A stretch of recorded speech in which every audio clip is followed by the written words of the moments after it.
Предлогот е прифатлив, потребно е меѓународно тело кое ќе го провери избирачкиот список пред избори. Е ставот на актуелниот член на ДИК Субхи Јакупи по изјавата на еврокомесарот за проширување Јоханес Хан, дека е добро да се формира меѓународна институција, прифатлива за сите, да ја провери гласачката листа пред изборите, па тогаш да може да се одржат неоспорени избори. Така според Јакупи ќе се постигне доверба со која политичките партии нема да можат да кажат дека податоците во списокот се изработени од политичките партии, уште повеќе што нема да можат да ги негираат изборните резултати.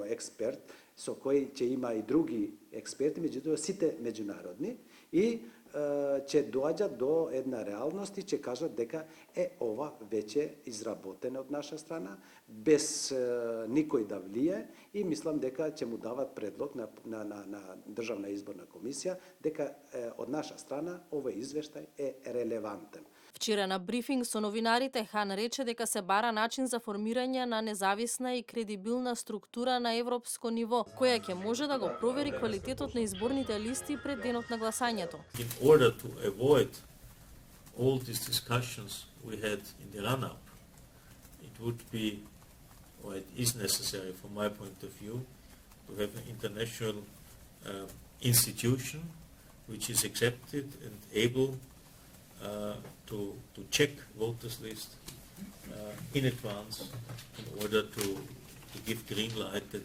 from the perspective of voters list elections can be conducted. Хан додаде дека во моментов не постои одговорност за квалитетот на изборната листа, бидејќи за него ниту една институција во државата не е доволна за тоа.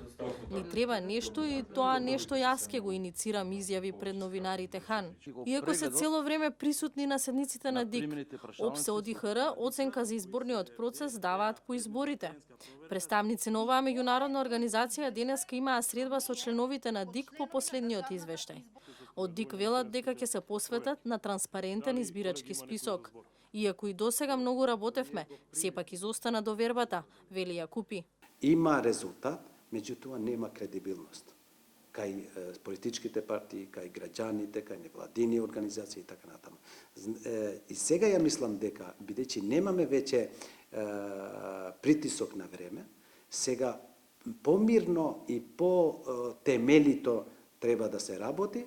Инаку избирачкиот список повторно е достапен на интернет страницата на Државната изборна комисија со име, презиме и адреса на живење. Ново е тоа што доколку некој сака неговите податоци од безбедносни причини да се тргнат од избирачкиот список, треба да поднесе барање до комисијата.